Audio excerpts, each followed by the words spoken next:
पिताजी की मौत के बाद मैं माँ के साथ सोने लगी, मगर जैसे ही रात के 1 बजते माँ मुझे फ्रिज से पानी लाने के लिए बाहर भेज देती और जब मैं पानी लेकर वापस आती तो माँ का कमरा बंद होता। मैं बाहर आंगन में ही सो जाती। एक रात नाटक करके मैं पहले से ही माँ के कमरे में छुप गई। माँ के छुपके से अलमारी का दरवाज़ा खोला, मगर उस वक्त मेरी जान निकल गई जब वहाँ पर मैंने देखा कि आज भी मैं अपने क्लास में सो रही थी। जब मेरी टीचर पढ़ा रही थी तभी टीचर की नज़र मेरे ऊपर गया और टीचर ने मुझे ज़ोर से चिल्लाया मेरे ऊपर और फिर टीचर कहने, तुम क्लास में सो क्यों रही हो? मेरी नींद फटाक से टूटी। मैं बहुत कोशिश करती कि मैं ना सोऊं। अगर मैं सो जाती। टीचर ने मेरी यह आदत नोट कर ली थी क्योंकि रोज़ मैं क्लास में सो जाया करती थी। फिर टीचर ने मुझसे कहा कि जो लड़की क्लास में हमेशा फर्स्ट आती थी, अब उसका ध्यान पढ़ाई की तरफ नहीं है। अब उसका ध्यान पढ़ाई की तरफ नहीं है। एक दिन मेरी टीचर मुझसे पूछ ही ली कि तुम्हें क्या परेशानी है? अब तुम पढ़ाई पर ध्यान क्यों नहीं देती? टीचर के सवाल पर मेरी आंखों में आंसू आ गए। मैं बोली, टीचर, मुझे तो खुद नहीं मालूम कि मैं क्लास में क्यों सो जाती हूँ। मैं पूरी कोशिश करती हूँ कि मुझे क्लास में नींद नहीं आए। मैंने अपने टीचर से वादा किया कि मैं आज के बाद नहीं सोऊंगी, लेकिन मैं मजबूर हो गई थी। अगले दिन भी फिर से क्लास में सो गई तो मेरे टीचर ने कहा कि कल तुम अपनी माँ को स्कूल लेकर आना। यह बात सुनकर मैं घबरा गई थी। माँ न जाने मेरे साथ क्या बर्ताव करेंगी, लेकिन अपने टीचर का मैसेज भी माँ को देना ज़रूरी था। मैंने माँ से कहा कि आपको मेरी टीचर ने स्कूल बुलाया है। मेरी बातें सुनते ही मेरी माँ घबरा गई। उनके चेहरे पर पसीने आने लगे थे। फिर मेरी माँ ने कहा कि स्कूल में तुमने कोई शैतानी तो नहीं की है, किसी से लड़ाई झगड़ा तो नहीं किया है? मैंने फिर माँ मुझे शक की नज़रों से देख रही थी। ऐसा लग रहा था कि मेरी माँ मेरी बातों पर विश्वास नहीं कर रही है। वह कहने लगी, फिर तुमने ऐसा क्या किया है कि मुझे स्कूल में बुलाने की नौबत आ गई? कुछ तो ज़रूर किया होगा। मैं माँ से कहने लगी कि माँ, मैं कुछ नहीं जानती। टीचर ने आपको क्यों बुलाया है? हालांकि मुझे सब मालूम था। फिर मेरी माँ कहने लगी, टीना, तुम तो जानती ही हो मैं लोगों के घरों में काम करती हूँ। अभी तो तुम्हें एक अच्छे स्कूल में पढ़ा रही हूँ, तुम्हारी हर ज़रूरत पूरा कर रही हूँ। अगर मैं स्कूल के चक्कर लगाने लग गई तब मैं तुम्हारी ज़रूरत कैसे पूरी कर पाऊँगी? तुम तो जानती ही हो तुम्हारे स्कूल चलने के लिए मुझे काम से छुट्टी लेनी पड़ेगी और मुझे छुट्टी नहीं मिलती है। अगर मैं छुट्टी ले ली तो मुझे काम से निकाल दिया जाएगा। अगर तुम ही बताओ मैं क्या करूँ? फिर मैंने कहा, कोई बात नहीं माँ, मैं टीचर को कुछ ना कुछ बोल दूँगी। मेरी माँ ने कहा, तुम अपनी टीचर से यह कह देना कि मेरी माँ बीमार है, इसीलिए वो स्कूल नहीं आ सकती। जो भी बताना है वो तुम्हें बता दे और फिर तुम कल आकर मुझे सब कुछ बता देना। मैंने सर हिला दिया। मुझे खुशी हुई थी कि माँ स्कूल नहीं जा रही है। अगले दिन जब टीचर ने मुझसे पूछा कि तुम्हारी माँ स्कूल क्यों नहीं आई, तो मैंने टीचर से कह दिया कि मेरी माँ बीमार है। टीचर ने कहा कि जैसे भी हो तुम अपनी माँ को कल ज़रूर स्कूल लेकर आना। उन्हें कहना है कि वह एक बार आकर मुझसे ज़रूर मिल ले, उनसे कुछ ज़रूरी बात करनी है। आज फिर मैंने घर जाकर माँ को टीचर का मैसेज दे दिया। अगर मेरी माँ ने फिर से कोई बहाना बना दिया। जब मैं अपनी माँ को स्कूल नहीं लेकर गई तब प्रिंसिपल ने मुझे अपने ऑफिस बुलाया और मुझे सख्ती से पूछताछ किया। मुझे बोला गया कि तुम स्कूल की होशियार स्टूडेंट हो, हमेशा फर्स्ट आती हो, पर तुम्हारी माँ से मिलकर तुम्हारे बारे में बात करनी है कि आखिर तुम्हें परेशानी क्या है। फिर मैंने टीचर से कहा, दरअसल बात यह है कि मेरे पापा का देहांत हो चुका है और मेरी माँ लोगों के घरों में काम करने जाती है, इसके लिए उन्हें छुट्टी नहीं मिल सकती। फिर मेरे टीचर ने कहा, चलो कोई बात नहीं, अगर तुम्हारी माँ नहीं आ सकती, चलो मैं तुम्हारी माँ बन जाती हूँ। अब माँ समझकर मुझे ही बता दो कि आखिर तुम्हें परेशानी क्या है। क्या कोई बात है जिसकी वजह से तुम ठीक से नहीं सो पा रही हो? पूरी क्लास मैं तुम्हारा ध्यान कहाँ पर होता है? मैं बोली, मैडम पता नहीं क्या बात है, मुझे आजकल नींद बहुत आती है, जबकि मैं खुद पूरी कोशिश करती हूँ कि मैं जागती रहूँ। फिर मैडम कहने लगी, अच्छा मुझे यह बताओ तुम घर जाकर क्या क्या करती हो? मैं बोली कि मैं घर जाकर 1 घंटा आराम करती हूँ। उसके बाद मेरी माँ घरों में काम करके वापस आ जाती है और वो मुझे नींद से जगा कर ट्यूशन पढ़ने के लिए भेज देती है। उसके बाद मैं घर आकर टीवी देखती हूँ और फिर 9 बजे सो जाती हूँ। फिर मैडम ने कहा ठीक है, फिर कहने लगी अच्छा रात में कितनी बार उठती हो? तब मेरे दिमाग में एकदम से एक बात आई और मैं बोली मैडम, मेरी माँ मुझे रात को उठाकर पानी लाने के लिए कहती है। मैडम ने हैरत से मेरी तरफ देखा और फिर मैडम ने कहा क्या आपकी माँ पानी नहीं लेकर सोई? पानी लेने के लिए आखिर तुम्हें नींद से जगाने की क्या ज़रूरत है? वह खुद भी तो पानी ले सकती हैं। मेरा तो दिमाग बिल्कुल खाली हो गया था क्योंकि मुझे इस बारे में कुछ भी नहीं पता था। रात के इस पहर में बहुत ज़्यादा गहरी नींद में सोई हुई होती थी जब माँ मुझे उठा देती थी। मैं नींद की हालत में पानी लेकर आती थी। माँ का कमरा बंद मिलता था। रात बहुत ज़्यादा होती थी और मुझ पर नींद सवार होती थी, इसीलिए मैंने कभी इन चीज़ों के बारे में नहीं सोचने की कोशिश की और ना ही कभी इस बारे में अपनी माँ से सवाल किया। मैंने जल्दी से मैडम से कहा असल में मेरी माँ की तबीयत ख़राब रहती है, रात को पानी मुझसे ही मंगवाती है। फिर मेरी मैडम ने कहा अपनी माँ से कहो कि रात को तुम्हें ना उठाया करे, फिर तुम पहले ही सोने से पहले ही एक बोतल पानी भर के रख दिया करो ताकि तुम्हारी माँ रात को न जगाना पड़े। फिर मैं अपने क्लास में आ गई। अब मेरी नींद पूरी तरीके से उड़ चुकी थी। मेरे दिमाग मेरी माँ की तरफ लग चुका था कि वह मुझसे रात में पानी क्यों मंगवाती है, माँ पानी खुद क्यों नहीं ले लेती। यह सवाल मुझे परेशान कर रहा था। जब मैं घर पर आई तब माँ बैठी हुई थी। तब मैं माँ के पास जाकर बैठ गई और बोली माँ आज भी मेरी टीचर मुझसे पूछ रही थी तुम हर रोज़ क्लास में क्यों सो जाती हो, क्या रात में तुम्हारी नींद पूरी नहीं होती? माँ ने मेरी तरफ सवालिया नज़रों से देखा। तब मैं बोली मैंने टीचर से कहा कि नहीं मेरी नींद पूरी नहीं होती। माँ ने मुझे खा जाने वाली नज़रों से देखा, जैसे मैंने कोई अजीब सी बात कर दी हो। माँ कहने लगी क्यों तुम्हारी नींद पूरी नहीं होती? मैं बोली माँ आप हर रात मुझे पानी लाने के लिए भेज देती हैं तो मैं जाग जाती हूँ, इस वजह से मेरी नींद खराब हो जाती है। यह बात सुनकर माँ मुझे घूरने लगी और कहने लगी इतना सा काम तुम्हें बोझ लगता है तो मत किया करो, एक गिलास पानी फ्रिज से निकाल कर लाना होता है, इसका तुमने इतना बड़ा बहाना तलाश कर लिया। मैं परेशान हो गई थी, माँ की तरफ देखती रही। माँ कहने लगी कि तुम फिक्र मत करो, मैं तुम्हें स्कूल से निकाल कर दूसरे स्कूल में एडमिशन करवा दूंगी। मैंने तो यह भी सोच लिया है कि मैं यह मोहल्ला ही छोड़ दूंगी, नए मोहल्ले में घर लूँगी, तुम्हें इससे भी अच्छे स्कूल में पढ़ाऊंगी। और उनसे कहने लगी कि माँ हमारा तो खर्चा मुश्किल से पूरा होता है, इस हालात में आप नया घर कहाँ से लेंगी? माँ कहने लगी यह तुम्हारा सर दर्द नहीं है, मुझे मालूम है कि मुझे क्या करना है और कैसे करना है। इतना कहकर माँ उठकर किचन में चली गई और मेरे दिमाग में ख्याल आया कि जब मेरे पिता जिंदा थे तब भी माँ पिताजी से अक्सर यही जिद करती थी कि इस मोहल्ले में नहीं रहना चाहती, तुम मुझे किसी दूसरे मोहल्ले में लेकर चलो। मगर पिताजी हमेशा यही कहते थे कि मेरी तनख्वाह इतनी नहीं है कि मैं तुम्हारे लिए नया घर ले सकूं। मेरे पिता एक बैंक में जॉब करते थे, अच्छा खासा पैसा कमा रहे थे, इसके बाद भी वह एक नया घर अफोर्ड नहीं कर सकते थे। मेरी माँ तो लोगों के घरों में काम करती थी, फिर वह कैसे एक नया घर लेने की बात कर रही थी। यह बातें मेरे लिए बहुत अजीब सी थी।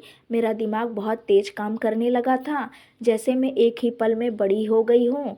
अब मैं एक चीज़ को बहुत गौर से देखने लगी थी, हर बात को समझने की कोशिश करने लगी थी। आज भी माँ ने मुझे नींद से उठा दिया। मैंने पूरी कोशिश की थी कि मैं आज जल्द से जल्द पानी लेकर वापस कमरे में जाऊं ताकि मुझे बाहर ना सोना पड़े, मगर मेरी किस्मत ही खराब थी। जब मैं वापस लौटी तो माँ कमरे के अंदर से कुंडी लगा चुकी थी। जब सुबह हुई तो मैंने माँ से कहा कि माँ आपने मुझे रात में पानी मंगवाया था, जब आपने कब की पिया? माँ मुझे गुस्से वाली नज़रों से देखकर बोली तुम आजकल बहुत सवाल जवाब करने लगी हो। मैं बोली नहीं माँ, मैं तो ऐसे ही पूछ रही थी क्योंकि जब मैं पानी लेकर आई तो आपने कमरे का अंदर से कुंडी लगाई हुई थी और मैं इंतज़ार करते करते बाहर दरवाजे पर ही सो गई कहीं। माँ हंसने लगी और कहने लगी अरे पागल, मैंने वह कुंडी इसीलिए लगाई थी कि मैं अपने कपड़े बदल रही थी, तुम आकर एकदम दरवाज़ा ना खोलो, मुझे बहुत गर्मी लग रही थी। मैं कपड़े बदल ली। कपड़े बदल कर जब मैंने दरवाज़ा खोला तो तुम दरवाजे पर ही सोई हुई थी। मैंने तुम्हें उठाकर बेड पर लेटा दिया और खुद पानी पी लिया। रात में गर्मी बहुत लगती है मुझे, इसीलिए मुझे फ्रिज का ठंडा पानी पीना होता है, लेकिन तुम फिक्र ना करो, मैं बहुत जल्द से जल्द एसी लगवा लूँगी।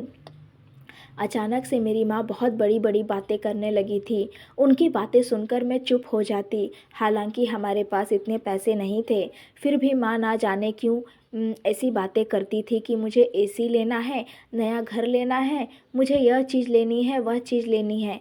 अगले दिन जब मैं स्कूल से घर वापस आई तो माँ मुझे परेशान देखकर पूछने लगी कि क्या हुआ? आखिर तुम इतनी परेशान हो? मैं मैंने माँ से कहा कि मेरी क्लास के काम के लिए लैपटॉप की ज़रूरत है। मेरी क्लास की सभी लड़कियों के पास लैपटॉप है, मगर मैं लैपटॉप अफ़ोर्ड नहीं कर सकती। आपने मुझे इतने बड़े स्कूल में क्यों डाला है? आपको चाहिए था कि आप मुझे एक सरकारी स्कूल में डाल देती, जहाँ इस तरह की चीज़ों की ज़रूरत ना होती हो। फिर मेरी माँ कहने लगी, इतनी छोटी सी बात के लिए तुम इतना परेशान हो रही हो? तुम चिंता ना करो, खाना खाओ और आराम करो। फिर मेरी माँ मुझे खाना ला कर दी और खाना खाई और फिर आराम करने लगी। आराम करते करते मेरी आँख लग गई। जब शाम को मेरी आँख खुली तब मेरी माँ ने कहा कि आज तुम्हारे लिए एक सरप्राइज़ लेकर आई हूँ, देखना नहीं चाहोगी? मैंने उठकर देखा तो टेबल पर बॉक्स में लैपटॉप रखा था। मैं देखकर बहुत खुश हो गई थी। मैंने अपनी माँ से कहा कि माँ, आपने लैपटॉप कहाँ से ख़रीदा? आपके पास तो इतने पैसे नहीं हैं ना? तो मेरी माँ ने कहा, फिर से मेरी नानी ना बन। खुशी के मारे मैंने अपनी माँ से कहा कि माँ, मैं अपने दोस्त को दिखा कर लाती हूँ। वह अपना मुझे लैपटॉप दिखाकर हमेशा चिढ़ाते रहती है। उसे भी दिखाकर आती हूँ कि मेरे पास भी लैपटॉप है। फिर मैं अपनी दोस्त के घर पर चली गई। हमारे पड़ोस में ही रहती थी वह, मेरी क्लासमेट थी। उसके पास पहले से ही लैपटॉप था, जबकि मेरे पास तो आज ही आया था और मुझे चलाना नहीं आता था। इसीलिए सीखने के लिए मैं अपने दोस्त के यहाँ पर चली गई। इसीलिए मैंने सोचा कि मैं उससे मदद मांग लेती हूँ। जब मैं अपने दोस्त के घर पर गई तो वह मेरा लैपटॉप देखकर दंग रह गई। वह कहने लगी कि माँ, देखो यही वो लैपटॉप है जिसको मैं कह रही थी, आप मुझे दिलवा दो। लेकिन पापा तो मेरे लिए गंदा सा लैपटॉप उठाकर लेकर आए हैं। मुझे तो इस कंपनी का ही लैपटॉप चाहिए था। पड़ोस वाली आंटी यानी मेरी दोस्त की माँ पास आकर मेरा लैपटॉप देखने लगी और कहने लगी, सच में ये तो वही लैपटॉप है, बहुत अच्छा है। वह मुझसे पूछने लगी कि यह तुम कहाँ से उठा कर लाई हो, किसका है? मैं बोली, मेरा है और किसका होगा, मेरे लिए आज ही माँ लेकर आई है। आंटी ने मेरी तरफ बहुत हैरत से देखा और कहने लगी, तुम्हारी माँ के पास इतने पैसे कहाँ से आ गया? वह भी लैपटॉप खरीद सकती है? मैं कहने लगी, आंटी आप तो जानती ही हैं, मेरी माँ घर घर जाकर काम करती है। हो सकता है उन्होंने अपनी मालकिन से पैसे लिए हो। वह हंसने लगी और कहने लगी, अच्छा, मेरा पति तो अच्छा भला कमाता है। तुम्हें तो मालूम है वह एक अच्छे ऑफिस में अच्छी पोस्ट पर काम करते हैं, मगर फिर भी हमारे पास इतने पैसे नहीं हैं कि हम अपनी बेटी को तुम्हारे जैसा महंगा लैपटॉप दिला सके। और फिर तुम मुझे एक बात बताओ, जब तुम्हारी माँ सारा दिन घर से निकलती नहीं है तो फिर वह कौन सा काम करती है? क्या घर में ही उसने कोई सेंटर खोल रखा है? मैं आंटी की बातें सुनकर बोली, नहीं नहीं आंटी, माँ काम करती है। वह बड़ी बड़ी हवेलियों में काम करने जाती हैं। दिन भर वहीं पर रहती है। और कहने लगी, यह झूठ कहीं और जाकर बोलना। हम मोहल्ले वाले सुबह से तुम्हारी माँ को देखते हैं, वह अपने घर में ही रहती हैं और फिर रात को एक बड़ी सी लाल गाड़ी आकर तुम्हारे घर के पास रुकती है। मोहल्ले वाले भी इस चीज़ से बहुत ज़्यादा नाराज़ है। मैंने तो यहाँ तक सुना है कि इन लोगों ने ठान ली है या तुम्हें और तुम्हारे माँ को इस मोहल्ले से निकाल कर ही रहेंगे, क्योंकि यह एक शरीफों का मोहल्ला है। यहाँ पर तुम लोगों की ऐसी हरकतें नहीं होने देंगे। और बेटी, तुम भी हमारे घर मत आया करो, यह ना मोहल्ले वाले हमारा भी जीना हराम कर देंगे। मेरी आंखों में आंसू आ गए थे। आंटी ये कैसी बातें कर रही थी। फिर आंटी कहने लगी, तुम इतनी छोटी बच्ची हो नहीं जो समझ ही ना पाओ कि आखिर बात क्या है और उसकी माँ करती क्या है। तुम भी अपनी माँ के साथ मिली हुई हो। अगर शरीफ होती ना तो इस लैपटॉप को देखकर अपनी माँ से सवाल करती कि आखिर लैपटॉप उन्होंने कहाँ से दिलाया। लेकिन तुम तो इतनी मज़े के साथ घूम रही हो, मतलब तुम उनके साथ मिली हुई हो और कोई गलत काम करती हो। तुम लोग उसके बाद तुम हमारे घर पर मत आया करो, नहीं तो मेरी बेटी को बिगाड़ दोगी तुम। मेरी माँ के चरित्र पर उंगली उठाई थी और हमारे लिए धंधे शब्द का इस्तेमाल किया था, जो कि मैं किसी भी हाल में बर्दाश्त नहीं कर सकती थी। फिर मैं अपनी आंखों से आंसू लिए अपने घर पर आई। माँ ने जब मुझे रोता हुआ चेहरा देखा तो मुझसे पूछने लगी कि क्या हुआ, तुम इतनी उदास क्यों हो। मैं बोली कि माँ, पड़ोस वाली आंटी मुझसे पूछ रही थी कि तुम्हारी माँ के पास इतने पैसे कहाँ से आए, उन्होंने इतना महंगा लैपटॉप खरीद लिया। माँ कहने लगी, तुम इन लोगों की बातों को दिल पर मत लो। असल में मिर्ची तो इन्हें तब लगेगी जब मैं नई गाड़ी ले लूँगी, फिर देखना इन लोगों के कैसे चेहरे उतरते हैं। यह बातें सुनकर मैं और भी ज़्यादा परेशान हो गई थी कि आखिर माँ के पास इतने पैसे कहाँ से आ रहे हैं। जब आंटी की बातें मेरे दिमाग में घूम रही थी, मेरा दिल बैठा जा रहा था। कहीं वह जो कह रही थी वह सच तो नहीं था, लेकिन मैं यह बात किसी भी हाल में मानने को तैयार नहीं थी कि मेरी माँ के चरित्र में कोई खराबी है। खैर, मैंने भी सोच लिया था कि अब मैं सारी सच्चाई जान कर ही रहूँगी। रात को फिर से माँ ने मुझे नींद में उठाकर पानी मांगा था और मैं पानी लाने चली गई थी। जब वापस आई तो फिर से मेरी माँ ने दरवाज़ा बंद कर लिया था। उस वक्त मेरी नींद मुझे बहुत तेज़ी से आ रही थी। मुझे तो यह भी नहीं पता था कि मैं कहाँ सो जाती हूँ। सुबह जब उठी तो मैं कमरे में ही सोई रहती। सुबह जब उठी तो मैंने तय कर लिया कि आज मैं स्कूल नहीं जाऊँगी। आखिर यह बात पता तो करूँ कि आंटी जो कह रही थी वो सच है या गलत। आंटी कह रही थी कि मेरी माँ दिन भर घर पर ही रहती है, लेकिन मेरी माँ तो मुझे कहती थी कि वो हवेली में जाकर काम करती हैं। आज मैं घर पर ही रहूँगी तो पता चल जाएगा कि मेरी माँ घर पर।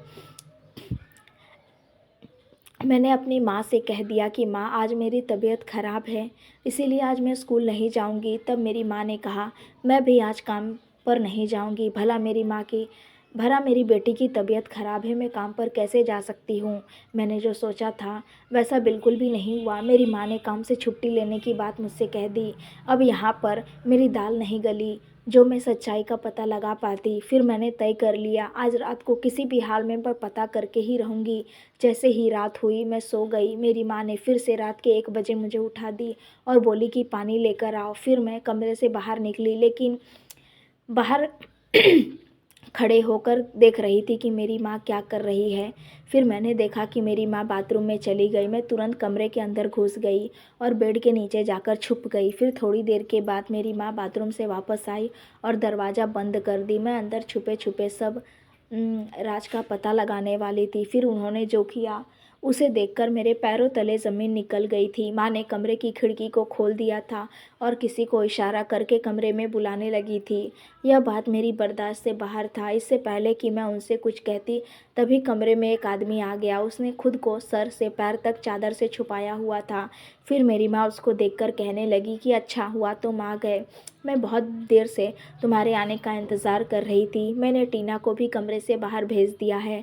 अब तुम्हारे जाने के बाद ही उसे कमरे से उठा कर लाऊंगी। मुझे कुछ पैसों की ज़रूरत है, तो मुझे पैसे दे दो। मैं अपनी बेटी टीना के लिए नए कपड़े खरीदना चाहती हूँ। उसके बहुत दिन गरीबी में गुजारे हैं। अब मैं उसे हर तरह की खुशी देना चाहती हूँ। अभी तक उस आदमी ने अपने सर से चादर नहीं उतारा था। मैं एकदम से खड़ी हो गई और बोली कि माँ, आप यह सब क्या कर रही हैं? आप मेरे बाप के साथ धोखेबाजी कर रही हैं। मैं भूखी मर जाती माँ, आपसे कभी शिकायत नहीं करती। मुझे नए कपड़े, जूते और पैसों की ज़रूरत नहीं है, मुझे आपकी ज़रूरत है। मुझे उम्मीद नहीं थी कि आप यह सब करेंगी। आपने यह सब कुछ क्यों किया? आपने एक गैर मर्द को हमारे घर पर बुला लिया। उसका मतलब जो लोग मोहल्ले की बातें कर रहे थे, क्या वह सब कुछ ठीक था? कल भी मुझे आंटी ने कहा था कि रात के समय तुम्हारे घर में एक लाल गाड़ी आकर रुकती है और उसमें से कोई आदमी निकल कर तुम लोगों के घर में जाता है। मोहल्ले के सभी लोग हमारे खिलाफ हो गए हैं। वह हमें इस मोहल्ले से निकाल देना चाहते हैं। आपने यह सब कुछ क्यों किया? मैं तो किसी की नज़रें मिलाने के काबिल ही नहीं रही। अब हमें इस मोहल्ले से निकाल दिया जाएगा। क्या आपके पास कोई दूसरा ठिकाना है? बताइए मुझे, हम यहाँ कहाँ जाएंगे? उस समय उस आदमी ने अपने सर से चादर उतार दी थी। उस आदमी को देखकर मेरी आंखें फटी की फटी रह गई। वह कोई और नहीं बल्कि मेरा सगा बाप था, जिसका देहांत हो चुका था, जिसकी अर्थी मैंने खुद देखी थी। मैं बोली, पिताजी आप यहाँ कैसे? पिताजी कहने लगे, बेटी तुम्हारा बाप अभी मरा नहीं है, वह जिंदा है, लेकिन तुम यही समझो कि मैं जिंदा होकर भी मुर्दा हूँ। मैंने अपनी मर्जी से कहीं जा नहीं सकता। मैं खुद को एक घर में बंद करके रखा है। रात के समय इसीलिए निकलता हूँ कि कोई मुझे देख ना ले। और फिर मैंने तुमसे भी अपने ज़िंदा होने की खबर इसीलिए छुपाए रखी कि तुम अभी नासमझ नादान हो, कहीं तुम यह बात किसी और को ना बता दो।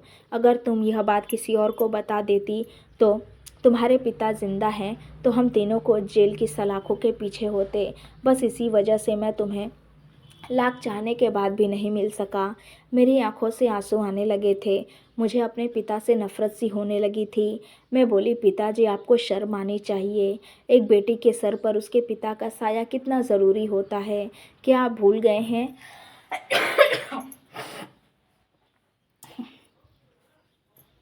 मैं हर समय आपके लिए रोती रहती थी और आपको याद करती थी। मैं तो आपको भुला ही नहीं पा रही थी और आपने अपने आप को मुझसे ही छुपाए रखा।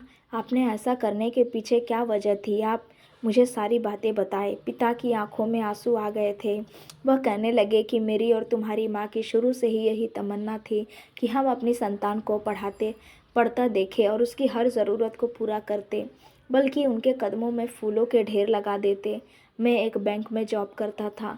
मेरी आमदनी इतनी नहीं थी कि मैं तुम लोगों को लिए एक बड़ा घर ऑफर कर सकता, गाड़ी ले सकता या तुम्हें महंगे स्कूल में पढ़ा सकता। फिर मेरी यही तमन्ना थी कि मैं तुम्हें डॉक्टर बनाता। डॉक्टर बनाने के लिए भी मेरे पास पैसे नहीं थे और मुझे उम्मीद थी कि मैं आगे भी इतने पैसे इकट्ठा नहीं कर पाऊँगा। उन्हीं दिनों मेरे बैंक में एक नया रूल आया था। पति पत्नी की इंश्योरेंस करवाई जाती थी और पति पत्नी में से जो कोई भी इंश्योरेंस की पूरी किस्त जमा कराने से पहले देहांत कर जाता तो उसके दूसरे पार्टनर को इंश्योरेंस के पूरे पैसे मिल जाते। मैंने सबसे बड़ी इंश्योरेंस करवाई थी जो कि करोड़ की थी। मैंने 4 किस्त भी जमा कराई दी थी। फिर मैंने और तुम्हारी माँ ने आपस में मशवरा करके अपनी झूठी मौत का नाटक रचाया था। उसके पास से मैं चुप कर रह रहा था, अपने घर पर भी नहीं आ जा सकता था। मैं आज तक लोगों की नज़रों में नहीं आया, हमेशा कमरे में बंद ही रहता हूँ। मेरे पिता की आंखों में आंसू थे। वह कहने लगे, टीना, यह सब करके मैं कौन सा सुकून में हूँ। मैं तो बस तुम्हारे लिए ही किया जो भी किया। मुझे इस समय अपनी माँ और पिता के चेहरे पर बहुत बेबसी नज़र आ रही थी। मेरी आंखों में आंसू बहने लगे। मैंने अपने पिता के हाथ चूम लिए और बोली, आप बेशक कानून की नज़रों में गलत है, लेकिन मेरे लिए आप मेरे हीरो हैं। आपने जो कुछ भी किया मेरा भला सोच कर ही किया। मैं कभी आपको इसके लिए इल्ज़ाम नहीं दूंगी। पिताजी खुश हो गए थे। इस मोहल्ले में मेरी और माँ की ज़िंदगी अब तंग हो गई थी, इसीलिए हम इस घर में दूसरे घर में शिफ्ट हो गए जहाँ मेरे पिता पहले से ही रह रहे थे। मुझे शहर के बड़े स्कूल में से एक स्कूल में एडमिशन मिल गया था। मैं अब फिर से दिल लगाकर पढ़ाई कर रही हूँ। मैंने अपने माता पिता का डॉक्टर बनने का सपना हर हाल में पूरा करना चाहती हूँ। मैं अपनी माँ तो एक नॉर्मल ज़िंदगी गुजार रहे हैं, लेकिन इन सब के लिए मेरे पिता ने बहुत बड़ी कुर्बानी दी है। वह हर समय अपने आप को छुपा कर रखते हैं। वह कहीं भी नहीं आ जा सकते, उनके पकड़े जाने का बहुत खतरा है। मैंने बहुत कोशिश की थी कि हम विदेश में शिफ्ट हो जाए, लेकिन विदेश में जाने के लिए बहुत सारे कागज़ पत्र की ज़रूरत होती है जो हमारे पास नहीं थे और हमारे पास अब इतना ज़्यादा पैसे भी नहीं बचे थे कि हम विदेश में शिफ्ट हो पाते। मुझे पता है कि मेरे पिता ने जो कुछ भी किया वह गलत किया है। मेरे पिता कानून की नज़रों से तो बच गए हैं, मगर वह घर में कैदी बनकर रह गए हैं, यानी वह अपने किए की सज़ा घर में ही काट रहे हैं। इसीलिए मेरा आप सभी लोगों से यही मशवरा है कि कभी भी किसी तरह का कोई भी काम ना करें, क्योंकि फिर ज़िंदगी मौत से भी बदतर होकर रह जाती है।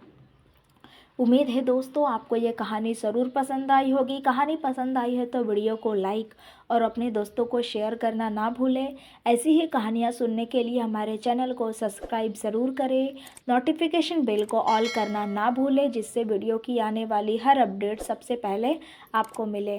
थैंक्स फॉर वॉचिंग दोस्तों।